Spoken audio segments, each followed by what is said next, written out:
In this video we are going to cover Vision IAS की monthly magazine जुलाई month की। ठीक है, तो सबसे पहला टॉपिक रहेगा polity and governance, then international relation and so on. Okay, let's see. Polity and governance में जो सबसे पहला टॉपिक है वो है डिजिटल कोलोनियलिज्म। अब ये न्यूज़ में क्यों था ये इंपॉर्टेंट नहीं है, रदर डिजिटल कोलोनियलिज्म होता क्या है ये जानना इंपॉर्टेंट है। ठीक है, फॉर्मर इंडियन वाइस प्रेसिडेंट जो है वो रेस किए थे कंसर्न अबाउट डिजिटल कोलोनियलिज्म, कैसे वो सवर्निटी को थ्रेट पहुंचा सकता है। ठीक है, फिर डिजिटल कोलोनियलिज्म होता क्या है? It is a theoretical framework that establish the primacy of digital technology by big tech companies that extract, analyze, own user data for their own profit and market influence। ठीक है, तो जो big tech companies होती हैं वो extract करती हैं, analyse करती हैं और ओन करती हैं यूजर डाटा को for their own profit and market influences. ठीक है, it include decentralise capture and management of data from individual with और without their expressive consent, threatening state and individual autonomy. ठीक है, की एनेबलर्स ऑफ डिजिटल कोलोनिज्म, जैसे कि जो big organisations होते हैं वो एनालाइज करते हैं यूजर बिहेवियर एंड प्रेफरेंसेस, उसी अकॉर्डिंग फिर वो उस यूजर को ऐड वगैरह ये सब डिलीवर करते रहते हैं। जैसे आप अगर जो कोई सर्च कर लो आप, तो फिर उसके बाद इंस्टाग्राम पे, फेसबुक पे, हर जगह आपको उसी चीज़ के बारे में ऐड आता रहता है। ठीक है, तो एक तरह से वो आपका बिहेवियर समझ जाते हैं, फिर आप उसी के अकॉर्डिंग आपको सजेशंस आते रहते हैं। ठीक है, की pillars of dominance characterising digital colonism, जैसे कि economic dominance, big corporation seize their resources of foreign country by creating technologically dependencies. ठीक है, जैसे कि मोनोपोली है ओवर सर्च इंजन गूगल का, फिर डेस्कटॉप ऑपरेटिंग सिस्टम में माइक्रोसॉफ्ट विंडोज का, फिर सोशल नेटवर्किंग प्लेटफॉर्म जैसे कि फेसबुक ट्विटर इन लोग का डोमिनेंस है। ठीक है, फिर इंपीरियल कंट्रोल ऑफ आर्किटेक्चर, जैसे कि app store in case of Apple and Play Store जो कि गूगल में एंड्रॉइड में, exercise unilateral decision over what apps and features are allowed. ठीक है, तो एक तरह से मोनोपोली हो रहा है इन लोग का। ठीक है, कुछ ही लोग डिसाइड कर रहे हैं क्या देना चाहिए क्या नहीं करना चाहिए। ठीक है, फिर ग्लोबल सर्वेलेंस कैपिटलिज्म, इसमें क्या है कि advance data science and machine learning enable the corporation to track users behaviour and make favourable business decisions. वही बात है ना, जो एक बार आपने सर्च कर लिया तो वो बार बार आपके ऐड आते रहते हैं हर एक प्लेटफॉर्म पे। ठीक, क्योंकि आप वो समझ गए हैं कि आपको ये ज़रूरत है, जैसे आपका फ़ोन गिर जाए, ठीक, फिर ऐड आने लगते हैं उस पर कि नया फ़ोन इतने का है वो, तो फिर ठीक है, तो वो यूज़र बिहेवियर को एनालाइज करते हैं और इसी को कहते हैं ग्लोबल सर्वेलेंस कैपिटलिज्म। जैसे कि Facebook enabled mass data harvesting by third party like Cambridge Analytica. एक केस हुआ था जिसमें फेसबुक जो है अपने यूजर्स का डाटा कैम्ब्रिज एनालिटिका को भेज दिया, और ये क्या किया था, ये इसलिए किया था ताकि इन्फ्लुएंस कर सके इलेक्शंस को फॉर पॉलिटिकल गेन्स। ठीक है, देन टेक हेजमनी, तो फ्यू बिग फर्म्स जो कि डिसाइड कर रहे हैं how technology should expand and define the economic ramification of such expansion. ठीक है, फिर कल्चरल इंपीरियलिज्म, जैसे कि content curation and algorithmic bias on social platform, जो कि प्रायोरिटाइज करती है ऐसे कंटेंट जो कि डोमिनेंट कल्चरल वैल्यू से बिलोंग करते हैं and somehow undermine the local culture. ठीक है, फिर डिस्कोर्स ऑफ बेनोवलेंस, तो फ्रेमिंग डिजिटल टेक्नोलॉजी ऐसे एविडेंटली गुड, कनेक्टिविटी ऐसे प्रोग्रेस एंड ह्यूमन राइट्स। ठीक है, फिर की इशूज क्या है डिजिटल कोलोनिज्म के, जैसे कि राइजिंग नॉर्थ साउथ डिस्पैरिटी। ठीक, तो जो मोस्टली जो टेक जाइंट्स हैं वो स्टेशन हैं इन नॉर्थ में, ठीक, और साउथ जो है रिलेटिवली अनटच्ड है बिग फर्म से। ठीक, तो इन दोनों का जो डिस्पैरिटी है वो बढ़ता जा रहा है। की pillars of dominance characterising digital colonism, जैसे कि economic dominance, big corporation seize their resources of foreign country by creating technologically dependencies. ठीक है, जैसे कि मोनोपोली है ओवर सर्च इंजन गूगल का, फिर डेस्कटॉप ऑपरेटिंग सिस्टम में माइक्रोसॉफ्ट विंडोज का, फिर सोशल नेटवर्किंग प्लेटफॉर्म जैसे कि फेसबुक ट्विटर इन लोग का डोमिनेंस है। ठीक है, फिर इंपीरियल कंट्रोल ऑफ आर्किटेक्चर, जैसे कि app store in case of Apple and Play Store जो कि गूगल में एंड्रॉइड में, exercise unilateral decision over what apps and features are allowed. ठीक है, तो एक तरह से मोनोपोली हो रहा है इन लोग का। ठीक है, कुछ ही लोग डिसाइड कर रहे हैं क्या देना चाहिए क्या नहीं करना चाहिए। ठीक है, फिर ग्लोबल सर्वेलेंस कैपिटलिज्म, इसमें क्या है कि advance data science and machine learning enable the corporation to track users behaviour and make favourable business decisions. वही बात है ना, जो एक बार आपने सर्च कर लिया तो वो बार बार आपके ऐड आते रहते हैं हर एक प्लेटफॉर्म पे। ठीक, क्योंकि आप वो समझ गए हैं कि आपको ये ज़रूरत है, जैसे आपका फ़ोन गिर जाए, ठीक, फिर ऐड आने लगते हैं उस पर कि नया फ़ोन इतने का है वो, तो फिर ठीक है, तो वो यूज़र बिहेवियर को एनालाइज करते हैं और इसी को कहते हैं ग्लोबल सर्वेलेंस कैपिटलिज्म। जैसे कि Facebook enabled mass data harvesting by third party like Cambridge Analytica. एक केस हुआ था जिसमें फेसबुक जो है अपने यूजर्स का डाटा कैम्ब्रिज एनालिटिका को भेज दिया, और ये क्या किया था, ये इसलिए किया था ताकि इन्फ्लुएंस कर सके इलेक्शंस को फॉर पॉलिटिकल गेन्स। ठीक, then national security, inadequate local infrastructure exposes critical sector to vulnerabilities and foreign manipulations। Then privacy and digital rights की बात आती है, reliance on foreign digital platform risk violation of privacy and digital rights including threat of targeted state surveillance. ठीक, फिर existential threat to local business, जैसे कि dominance by global platform undermine the competition in online ads, transport, retail and news, risking indigenous enterprise survival. ठीक है, तो local जो business हैं वो अंडरमाइन हो रहे हैं क्योंकि डोमिनेंस है ऑनलाइन ऐड का। फिर इकोनॉमिक लॉसेस क्या है, जैसे कि जो डिजिटल टेक जाइंट्स होते हैं वो यूज़ करते हैं base erosion and profit shifting. ये इकोनॉमी में स्टैटिक में पढ़ाया जाएगा। इसमें क्या होता है कि जो फर्म्स होते हैं, जाइंट फर्म्स होते हैं, वो अपनी शेल कंपनी बनाते हैं टैक्स हेवन कंट्रीज में। टैक्स हेवन जैसे कि सिंगापुर, मॉरिशस, यहाँ पे कम टैक्सेस होते हैं ताकि टैक्स बचाया जा सके। To move profit to low और no tax countries with little real business there, reducing taxes in countries like India। फिर difficulty in regulation, existing legal instruments are incapable of regulating cyberspace due to transboundary nature। ठीक है, फिर कुछ measures हैं जो कि India लिए to tackle digital colonism, जैसे कि DPDP एक्ट। क्या है? Digital personal data protection act. इसमें क्या होता है, it establish a comprehensive framework for protection and processing of personal data and is capable of processing personal data outside India also. ठीक है, ओके। फिर कंपटीशन एक्ट था 2002 का, to prevent the unfair practices, protect consumer and ensure free trade. ठीक है, फिर global advocacy की, जैसे कि G20 हुआ, ब्रिक्स हुआ, WTO for data localisation and digital sovereignty and fair rules. ठीक है, फिर under India G20 leadership a task force was created for expanding digital public infrastructure globally. ठीक है, डिजिटल पब्लिक इंफ्रास्ट्रक्चर क्या, जैसे कि UPI, आधार, ये सब। ठीक है, फिर अदर एफर्ट्स क्या है इंडिया के, जैसे कि ONDC, open network for digital commerce, an alternative to e-commerce monopolies. ठीक है, जैसे कि अमेजॉन, फ्लिपकार्ट, ये जो ई-कॉमर्स की मोनोपोलीज है उसके अल्टरनेटिव इंडिया का क्या है, open network for digital commerce. फिर इंडिया स्टैक में India own foundational digital public infrastructure. ठीक है, अदर नेशंस क्या क्या करें, जैसे कि यूरोपियन यूनियन में डाटा एक्ट है, डाटा गवर्नेंस एक्ट है, AI एक्ट है, जनरल डाटा प्रोटेक्शन रूल्स है to safeguard European citizen data rights and promote digital autonomy. ठीक है, फिर चाइना का digital silk road, a core component of China's belt and road initiative, aim to build closer ties with states in emerging market in telecommunication, AI, cloud computing, surveillance technologies and other high-tech areas. फिर Russia का क्या है, sovereign internet law, जो कि 2019 में आया था, created a legal framework for centralised state management of internet in Russia. ठीक है, तो ये सब अदर कंट्रीज के एफर्ट हैं डिजिटल कोलोनियलिज्म के अगेंस्ट में। ठीक है, फिर वे फॉरवर्ड में क्या रहेगा, तो जो जो ऊपर चैलेंजेस थे उसी को ब्रेनस्टॉर्म कर लीजिए, इसको पढ़ने की जरूरत नहीं है, रादर आप इसको बैठ को सोचिए, एक बार सोच लीजिए, उसके बाद पढ़ लीजिए, फिर वो याद हो जाएगा आपकी मेमोरी में। ठीक है, फिर ऑनलाइन कंटेंट रेगुलेशन, तो ministry of information and broadcasting has banned public access to several OTT platforms for streaming obscene scene. ठीक है, ठीक है, तो ये किस मिनिस्ट्री के अंदर आता है ये देख लेना है। फिर और क्या न्यूज़ में था, they were banned under information technology act 2000, तो जो IT एक्ट है 2000 का उसी के अंदर बैन किया गया। And IT information technology guidelines and digital media ethics code rules, एक है IT एक्ट 2000 का और एक IT रूल्स आया था 2021 में। ठीक है, फिर एक सुप्रीम कोर्ट का जजमेंट है जिसमें यह कहा गया कि obscenity as a reasonable restriction to free speech, article 19 में राइट टू फ्री स्पीच है, but obscenity as a reasonable restriction on free speech. ठीक है, ये सुप्रीम कोर्ट के जजमेंट में आया था, Ranjit D Udeshi versus state of Maharashtra case.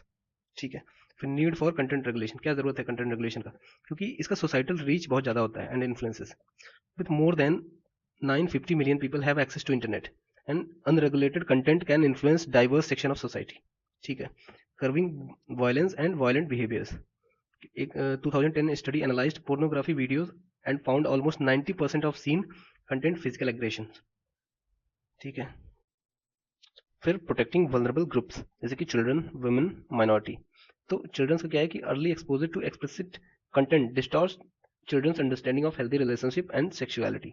फिर वुमेन के लिए, जैसे कि such content often objectifies women, perpetuating gender inequalities. ठीक है, फिर माइनॉरिटीज के लिए online hate speeches can fuel societal division and endangering minority. ठीक है, फिर एथिकल इंपेरेटिव क्या है, जैसे कि ह्यूमन एज ए मीन्स, तो इमैनुअल कांत का एक प्रिंसिपल है कैटेगोरिकल इंपेरेटिव, उसमें यह कहेगा कि human beings can not be treated as a means. ठीक है, rather human beings as a end in itself, as a end in itself. ठीक है, तो जैसे कि sexual interest violate the principle of categorical imperative, क्योंकि वहाँ पे human being as a means treat हो रहा है। ठीक है, ओके। फिर regulatory framework for regulation of obscene scene, जैसे कि IT एक्ट है 2000 का, इसमें section 67 and section 67A deal with publication and transmission of obscene scene, obscene content in electronic form. फिर section 69A empowers the central government to direct blocking of public access to information in specific grounds. फिर 79 क्या कहता है? It is a safe harbor protection to intermediaries including OTT platforms from liability of third party contents. ठीक है, तो जो IT act है 2000 का, ये रेगुलेट करता है ऑब्सेंट सीन को, बस इतना इन्फॉर्मेशन आप याद रखिए। फिर IT रूल्स 2021 जो कि IT एक्ट के अंतर्गत ही बनाया गया था, issued by ministry of electronics and information technology MeitY. ठीक है, it places digital news media and OTT platform under ministry of information and broadcasting ministry. ठीक है, ओके। फिर जो अभी भारतीय न्याय संहिता है 2023 में, वो डिफाइन करता है टर्म ऑब्सिन का एंड क्रिमिनलाइज करता है dissemination of material including those in electronic forms. ठीक है, फिर एक एक्ट है पॉस्को एक्ट, ये बनाया गया था और ये कर्व करता है made sale and distribution of child pornography illegally. ठीक है, ओके। फिर चैलेंजेस इन रेगुलेटिंग कंटेंट, जैसे कि रेगुलेटरी चैलेंजेस है, जैसे कि रेगुलेटरी ओवरलैप, दो मिनिस्ट्री है, MeitY and ministry of information and broadcasting, तो इन लोग को कोऑर्डिनेशन चैलेंजेस आते हैं। फिर सब्जेक्टिविटी है, क्योंकि डिफिनेशन क्लियरिटी नहीं है ऑब्जेंटी का मतलब। ठीक है, फिर टेक्नोलॉजिकली चैलेंजेस क्या क्या हैं, जैसे कि एंड टू एंड इनक्रिप्शन, जैसे कि व्हाट्सएप में एंड टू एंड इनक्रिप्टेड होता है, तो यहाँ पे क्या होता है, allow the spread of illegal content without scrutiny. ठीक है, फिर virtual private network VPN enable user to bypass regulatory oversights, creating freedoms. Ban and strict regulation can stifle creating freedom, infringes on the constitutional right of freedom of speech and expression under Article 19(1)(a). ठीक है, okay. फिर वे head आप खुद पढ़ सकते हैं। National cooperative policy 2025। ठीक, तो रिसेंटली क्या हुआ कि union minister of cooperatives unveiled the national cooperative policy 2025। की फीचर्स क्या हैं इस पॉलिसी के? ये दूसरा ऐसा कोई पॉलिसी है जो कि कॉर्पोरेटिव सेक्टर्स से रिलेटेड है आफ्टर द फर्स्ट जो कि 2002 में आया था। ठीक है, विजन क्या है इस पॉलिसी का? टू मेक कोऑपरेटिव की ड्राइवर्स फॉर विकसित भारत बाय 2047 थ्रू साकार से समृद्धि। ठीक है, और ऑब्जेक्टिव क्या है? To bring 50 crore citizens who are either not member और इनएक्टिव इन कोऑपरेटिव सेक्टर्स, उनको भी एक्टिव पार्टिसिपेशन में लाना है। ठीक है, फिर अदर की features of the policy include, जैसे कि लेजिस्लेटिव और इंस्टीट्यूशनल रिफॉर्म की जरूरत है। इनकरेज करेगा स्टेट को to amend the cooperative laws to enhance transparency, autonomy and ease of doing business. फिर financial empowerment, bring down cooperative taxes and make cooperatives eligible for sector specific financial incentives available to corporates. ठीक है, तो financial empowerment करना है। फिर business ecosystem development, encourage the state and UT to develop at least one model cooperative village, support branding under Bharat. ठीक है, फिर future readiness and technology, develop a national cooperative stack integrating with agri stack. ठीक, तो future technology को भी include करना। फिर new sectors को भी ध्यान देना, जैसे कि considering expanding cooperatives into new sectors including clean energy, waste management and technology. फिर इंक्लूसिविटी इनहांस करना, जैसे प्रमोट करना है इंक्लूसिविटी, जैसे participation of women, youth and SC and STs। फिर क्या है? Tripling of cooperative sectors GDP contribution, जो कोऑपरेटिव सेक्टर का कंट्रीब्यूशन है इंडिया के GDP में, उसको ट्रिपल करना है बाई 2034। ठीक है, फिर इस पॉलिसी को इम्प्लीमेंटेशन कौन करेगा? इसके लिए है implementation cell under the ministry of cooperation, और मॉनिटर कौन करेगा? नेशनल स्टीयरिंग कमेटी, जो कि chaired by union minister of cooperation. फिर देखते हैं कोऑपरेटिव्स इन इंडिया। ठीक, तो ओरिजिन क्या होता है? जैसे कि कोऑपरेटिव क्रेडिट सोसाइटी एक्ट हुआ था 1904 में। फिर डेफिनेशन क्या है कोऑपरेटिव सोसाइटी का इंडिया में? It is an autonomous association of person united voluntarily to meet their common economic, social and cultural needs and aspirations. ठीक है, through jointly owned democratically member controlled enterprises. फिर status क्या है India में? India has more than 8 lakh cooperative society, जिसमें से 2 lakh credit cooperative society हैं, जैसे कि primary agriculture credit society, and जो 6 लाख है वो नॉन क्रेडिट कोऑपरेटिव सोसाइटी है। ठीक है, जैसे कि कंज्यूमर हाउसिंग कोऑपरेटिव्स, ये सब। ठीक है, अमूल एक कोऑपरेटिव सोसाइटी है, आनंद मिल्क यूनियन लिमिटेड। ठीक है, उसी हिसाब से।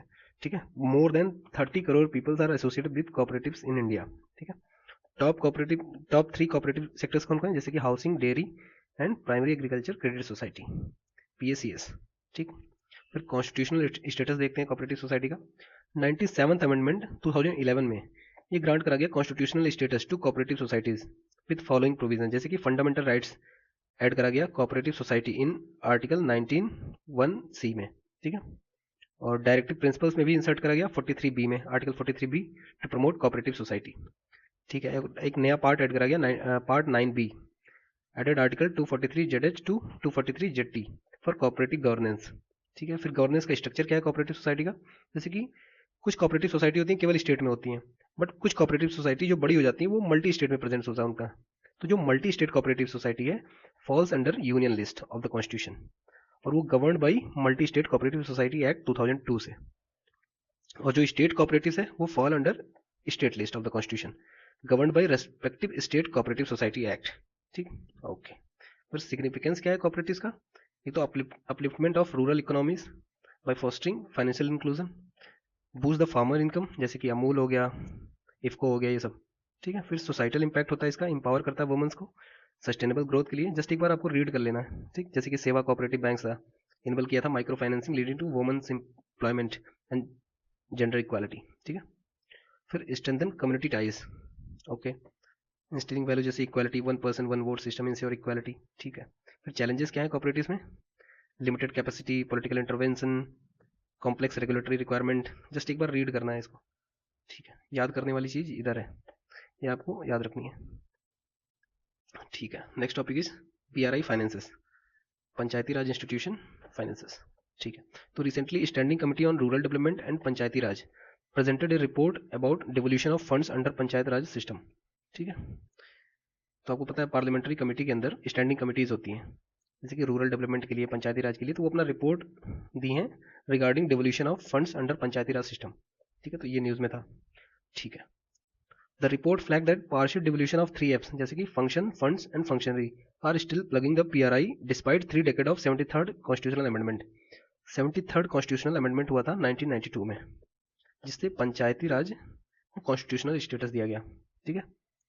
उसके बाद भी यहाँ पे इशूज हैं regarding function, funds and functionaries. ठीक है। Further it focused on financial issues still being faced by Panchayati Raj institution.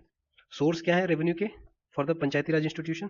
जैसे कि tax devolution and grants of funds from central and state government.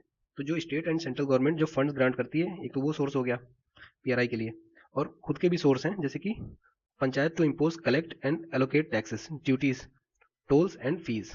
इन सबसे भी पंचायत को, पंचायती राज इंस्टीट्यूशन को पैसे जाते हैं। फिर अदर सोर्सेज क्या है? जैसे कि जो सेंट्रली स्पॉन्सर्ड स्कीम्स हैं, जैसे कि राष्ट्रीय ग्राम स्वराज अभियान, इससे भी पीआरआईज को पैसे मिलते हैं। ठीक है।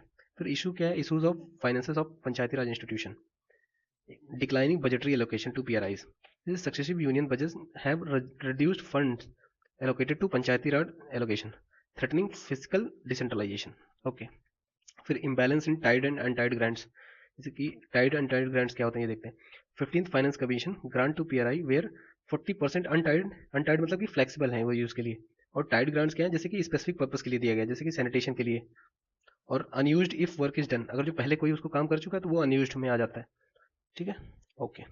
फिर delay in panchayat elections due to legal और एडमिनिस्ट्रेटिव हर्डल्स, एग्जांपल तेलंगाना's implementation of OBC reservation has led to delay. This is a major impediment to effective utilization of funds. Okay. फिर issues in functioning of district planning committee. तो district planning committee इसके बारे में देखें। ये DPC जो है ये एस्टेब्लिश किया था by state at district level to consolidate the plan prepared by municipalities and panchayat, इसके लिए बनाया गया था। तो उसके फंक्शनिंग में भी दिक्कत है। फिर irregular constitution of state finance commission. ठीक, despite constitutional mandate only 9 states have constituted the 6th state finance commission. ठीक है, this has resulted delayed in financial devolution to PRIs, Panchayati Raj institutions. ठीक है। फिर weak own source revenue generation, according to RBI own source revenue of panchayat was only 1.1% of their total revenue. तो समझ रहे हो कितना कितना कम मिल रहा है उसको ओन सोर्स रेवेन्यू से। ठीक है, इसकी वजह से उनकी फाइनेंशियल ऑटोनॉमी कम हो चुकी है। फिर importance of finances for PRI, जैसे कि अगर जो पीआरआई को पैसा मिल रहा है तो उससे क्या क्या फायदा होगा? रूरल डेवलपमेंट होगा, एग्रीकल्चर डेवलपमेंट होगा, एसडीजी गोल्स अचीव किए जाएंगे जो कि 2030 तक अचीव करने हैं। हेल्थ में एक्सपेंडिचर बढ़ सकता है पीआरआई का। फिर एजुकेशन, वुमेन एम्पावरमेंट। ठीक, ओके। फिर इनिशिएटिव क्या है to improve the finances of PRI? Online audit application launch किया गया था by ministry of Panchayat Raj for carrying out online audit of panchayat accounts. ठीक है, okay. For own source revenue augmentation, जैसे कि Svamitva data is use for property tax assessment. ठीक, Svamitva scheme क्या था कि जैसे कोई कोई ऐसे विलेज होते हैं जहाँ पे उनके लैंड्स का प्रॉपर लैंड रिकॉर्ड्स मेंटेन नहीं रहता है। ठीक है, कि ये जमीन किसकी है, उसका कोई प्रॉपर डॉक्यूमेंटेशन नहीं रहती है। तो ये स्वामित्व स्कीम से उनको प्रॉपर डॉक्यूमेंटेशन दिया जाएगा और फर्दर वो प्रॉपर्टी टैक्स असेसमेंट में ईजी हो जाएगा इस वजह से। ठीक है। Sharing of district mineral foundation fund with पीआरआईज, ठीक है। फिर रैंकिंग सिस्टम ऑफ पीआरआईज लाया गया था to decide eligibility criteria for performance grants, किस विलेज को कितना देना चाहिए, किस पंचायत को, उसके लिए। फिर ई ग्राम स्वराज पोर्टल, ठीक है। ग्राम पंचायत डेवलपमेंट प्लान और PRI are uploaded for transparency and accountability. तो एक पोर्टल बनाया गया है जहाँ पे पीआरआई के बारे में वहाँ पे डाटा अपलोड कर दी जाएगी ताकि ट्रांसपेरेंसी एंड अकाउंटेबिलिटी मेंटेन रहे।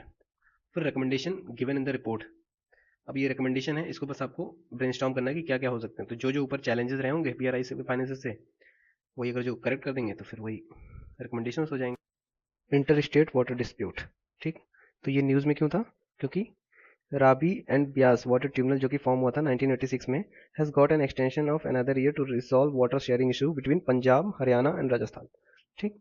तो न्यूज़ में क्यों था, ये इतना इंपॉर्टेंट नहीं है। Other inter state water dispute कैसे हैंडल होता है इंडिया में, क्या क्या कॉन्स्टिट्यूशनल प्रोविजंस हैं, ठीक। और central government and state government का क्या रोल है, एंड डिस्प्यूट जो है सुप्रीम कोर्ट में कैसे अपील होता है, ठीक है। ओके, ठीक है। Also central will constitute high level technical committee to examine the concern around the Polavaram Banakacherla link project, ठीक, and other pending inter state water dispute between Telangana Andhra Pradesh, ठीक है। तो पोलावरम डैम कहाँ पे है, ये है आपका गोदावरी रिवर पे आंध्र प्रदेश में, ठीक। गोदावरी, कृष्णा, देन कावेरी, ये ऑर्डर में है, ठीक है। तो गोदावरी रिवर पे पोलावरम डैम है आपका। ओके। फिर Odisha and Chhattisgarh express willingness to resolve Mahanadi water dispute amicably. Okay. फिर इंटर स्टेट वाटर डिस्प्यूट जो इंडिया में है वो कुछ ऐसे डिस्प्यूट्स हैं जो कि कॉलोनियल पीरियड से हैं अभी तक है, जैसे कावेरी वाटर डिस्प्यूट, ठीक, जो कि कर्नाटका एंड तमिलनाडु के बीच में मेनली, एंड केरला भी ऐसे स्टेक होल्डर है इसमें। ओके। फिर रीजन क्या है इंटर स्टेट वाटर डिस्प्यूट का, asymmetric access to river water resources, जैसे कि जियोग्राफिकल फैक्टर्स के, जैसे कि जो अपर रिपेरियन स्टेट है, जो सोर्स के पास में जो रिवर स्टेट है, वो एडवांटेजियस पोजीशन पे होता है कंपेयर टू जो लोअर रिपेरियन रिवर स्टेट्स हैं, ठीक।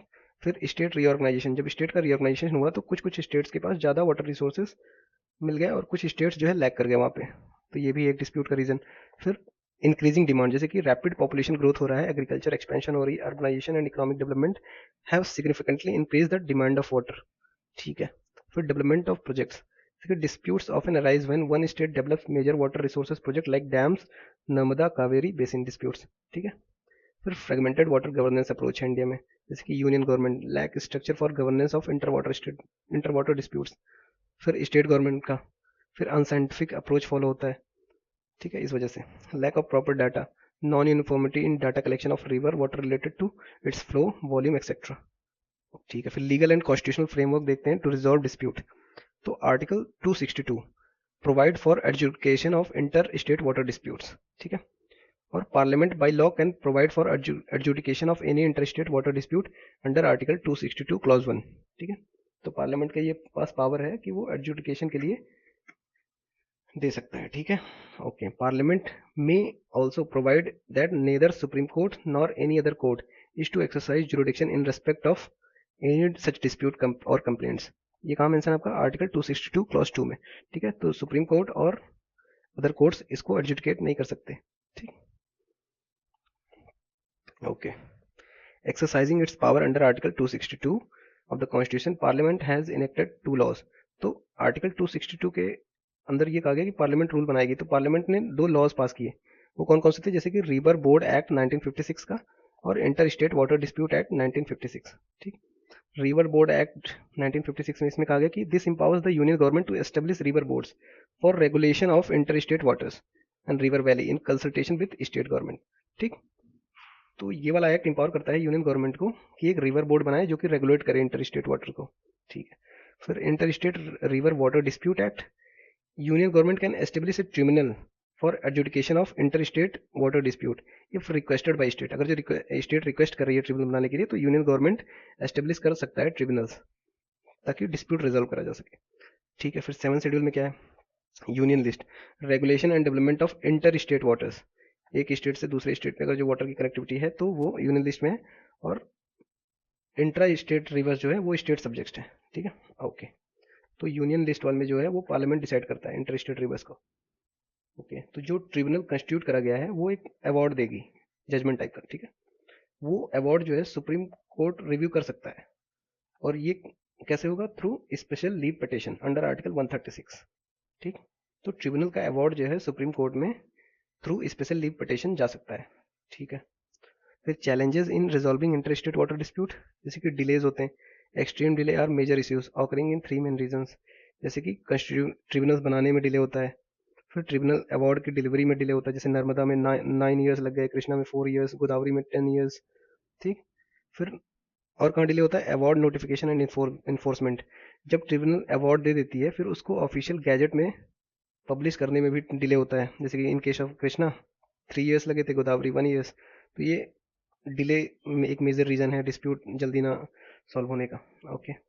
फिर inter state river water dispute act 1956 specifies that tribunal decision once published in official gazette shall have the same force as the order और decree of the supreme court. ठीक है, तो जब tribunal का award जो है ऑफिशियल गैजेट में publish हो जाएगा तो वो सेम होगा ऐसे ऑर्डर और डिक्री ऑफ सुप्रीम कोर्ट। ठीक है। फिर डिले के अलावा और क्या इशूज हैं, politicisation, water dispute are frequently dealt with more politically than scientifically. ठीक है। फिर lack of stakeholder participation, intervention of supreme Court, जैसे कि कावेरी वाटर डिस्प्यूट ट्रिब्यूनल जो बनाया गया था has submitted its report and decision in 2007. Further, the party state has filed the special leave petition in Supreme Court against the Kaveri Tribunal report. Consequently, the Supreme Court gave a final verdict on this dispute through slight modification. थोड़ा सा modification कर दिया और फिर उसमें अपना verdict दे दिया। ठीक। ओके। फिर other measures taken to resolve inter state water dispute, जैसे कि inter state river water dispute bill आया था 2019 में।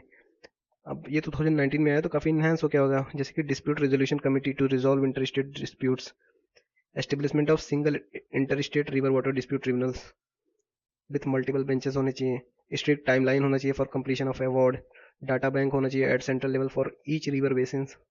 ठीक है, तो ये सब जस्ट एक बार रीड कर लेना वे फॉरवर्ड वगैरह, बाकी ये सब चीज़ें याद रखनी है आपको। ओके।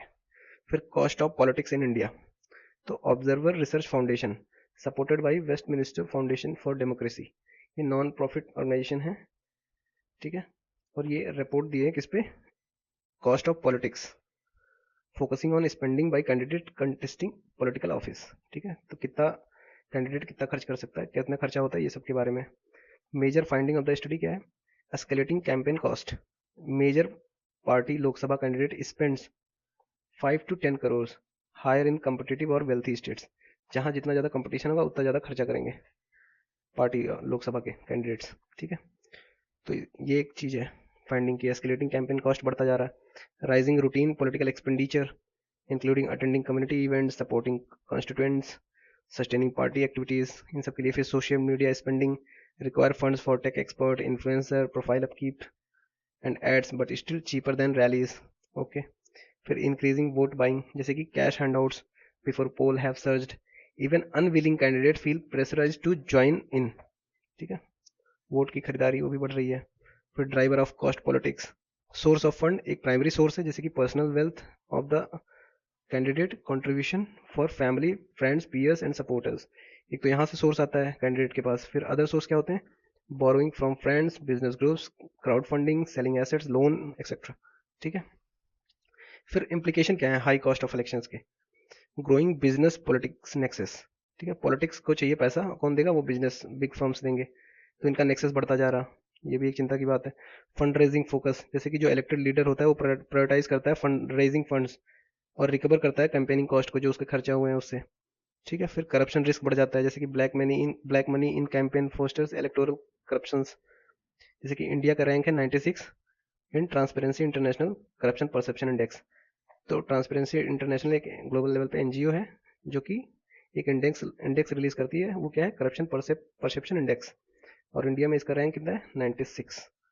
ओके। फिर इम्पैक्ट ऑन डेमोक्रेटिक इंटीग्रिटी, जैसे इरोशन ऑफ पब्लिक ट्रस्ट, इतने पैसे खर्च हो रहे हैं, पब्लिक ट्रस्ट इरोजन हो रहा है इससे। Power capture, barrier for under privilege, जैसे कि high cost debtor woman, youth and non elite candidate from contesting elections, जिनके पास पैसा नहीं है वो इलेक्शन कंटेस्ट ही नहीं कर सकते। ठीक है। फिर वे फॉरवर्ड जस्ट एक बार रीड कर लीजिएगा आप लोग। Okay. Lowering of age for voting, तो ग्लोबली क्या हुआ है कि several countries including Germany, Australia, Malta, Estonia, Argentina, Nicaragua have lowered their voting age from 18 to 16 years. ठीक है, तो ग्लोबल लेवल पे ये न्यूज़ चल रहा है कि कुछ कंट्रीज जो है अपना वोटिंग एज रिड्यूस कर दी है फ्रॉम 18 to 16 ईयर्स। फिर recently UK has announced plan to reduce voting age from 18 to 16। फिर इंडिया में क्या चल रहा है? इन इंडिया कॉन्स्टिट्यूशन बिल आया था 2020 का, was propose to amend article 326 में किस चीज़ के बारे में बात हुई है? Universal adult franchise. और इस बिल में ये कहा गया to reduce voting age from 18 to 17 years, although ये एक प्राइवेट मेंबर बिल था। ओके ठीक है। फिर constitutional provisions related to voting age in India, article 362 provides for universal adult suffrage. इसमें क्या होता है कि for every citizen who is not less than 18 years of age, उनको वोटिंग राइट्स दी जाती है, वो वोट कर सकते हैं जो भी 18 ईयर से ऊपर है। Okay. India reduce the voting age from 21 to 18 through 61st constitutional amendment act 1988। ठीक, तो पहले जो है वोटिंग एज 21 था, उसको रिड्यूस करा गया in 1988 through 61st constitutional amendment act, ये याद रखना आपको। ओके। फिर right to vote is a statutory right that can be amended by ordinary law of the parliament. फिर कुछ फेवर में आर्गुमेंट है, कुछ अगेंस्ट में, जस्ट एक बार आपको रीड कर लेना। फेवर वाले कहेंगे कि कॉग्निटिव एबिलिटी डेवलप हो जाती है 16 तक, और अगेंस्ट में है जो परसीव करेंगे lack of maturity and knowledge, तो वही है, बस एक बार पढ़ लेना है। फिर news in shorts, disruption of parliament. तो इन 17th Lok Sabha session, Lok Sabha function 88% of its schedule time, while Rajya Sabha work for 73%। ठीक है। तो इन 1950s में क्या होता था कि Indian parliament met for 120 to 140 days every year. Now the number range between 60 to 70 days. ठीक है। तो कहाँ 120 से 140 दिन जो है मीटिंग होती थी पर ईयर, वहाँ अब 60 से 70 दिन ही वर्किंग होती है पार्लियामेंट की। ठीक है। तो इशूज क्या है पार्लियामेंट्री डिसरप्शन का? एक तो weakening democratic accountability, parliamentary debate let the elected leaders question the government but the disruption hinders this की अ पार्ट ऑफ डेमोक्रेसी। ठीक है। उसके बाद मॉनेटरी कॉस्ट भी है, जैसे कि cost of running parliament is around 2.5 lakhs पर मिनट। ठीक, तो यहाँ पे भी फाइनेंशियल बर्डन आ रहा है क्योंकि उतना इफेक्टिव नहीं हो पा रही। फिर eroding public trust in parliament, जैसे कि frequent disruption shift MPs focus from solving important issues to stalling proceedings. ठीक है। फिर measure that can be adopted to address parliament disruption, क्या क्या मेजर्स कर सकते हैं? जैसे कि ensuring dedicated time for opposition, जैसे कि ब्रिटिश पार्लियामेंट के टाइम पे 20 दिन डिसाइड कर दिया जाता था कि अपोजिशन डिसाइड करेगी अपने एजेंडाज को। फिर strengthen ethics committee to monitor and report disruption, ensuring accountability. Okay. फिर एनुअल पार्लियामेंट्री कैलेंडर सेटअप होना चाहिए, should be announced at the beginning of each year for limited flexibility. ठीक है। तो ये सब कुछ मेजर्स दिए हुए हैं कैसे पार्लियामेंट्री डिसरप्शन को एड्रेस किया जा सकता है। ठीक है। फिर next topic is removal of जजेस इन हायर जुडिशरी। तो आपको जस्टिस यशवंत वर्मा का केस याद होगा आपको, तो उसी के रिलेटेड न्यूज़ में था, ये इंपॉर्टेंट है। ठीक है। Okay. Member of Parliament across the party lines submit motion in Parliament to remove Justice Yashwant Verma. A total of 145 Lok Sabha members have signed motion against Justice Verma under Article 124, 217 and 218 of the Constitution. Also, the Rajya Sabha chairman received a motion for removal signed by more than 50 members of Rajya Sabha. ठीक है। अब इन सब के बारे में detail में देखते हैं इधर। Constitutional provision regarding removal of जजेस, तो आपको पता है कि आर्टिकल 124 सुप्रीम कोर्ट के बारे में, तो आर्टिकल 124 क्लॉज 4 में ये लिखा है कि it deals with removal of जजेस ऑफ सुप्रीम कोर्ट। और कॉन्स्टिट्यूशन में ग्राउंड्स मेंशन है कि किस ग्राउंड्स पे सुप्रीम कोर्ट के जजेस का रिमूवल होगा। क्या ग्राउंड्स है? Proven misbehaviour and incapacity. ठीक है। ऑल्दो ये प्रूवन मिसबिहेवियर और incapacity not defined in the constitution of India. ठीक है। ओके, मेंशन है बट डिफाइंड नहीं है। ओके। फिर article 124 clause 5, it deals with power of the parliament to regulate the proceeding of the presentation of an address and for the investigation and proof of misbehavior or incapacity of judges under clause 4। तो clause 4 के अंदर जो removal हो रहा है उसमें parliament to regulate the proceeding. ठीक है। पार्लियामेंट के पास पावर है to regulate the proceeding of the address and investigation and proof of misbehaviour के लिए, और इसका प्रोसीजर इज रेगुलेटेड बाई जजेस इंक्वायरी एक्ट जो कि 1968 में कॉन्स्टिट्यूट किया गया था। ठीक है। फिर आर्टिकल 217(1)(b) में क्या दिया है? It deal with removal of जजेस ऑफ हाई कोर्ट। ठीक, तो ये हाई कोर्ट के लिए ये आर्टिकल है। It state that high court जजेस may be removed from his office by president in a manner provided in clause 4 of the article 124 for removal of जजेस of supreme court.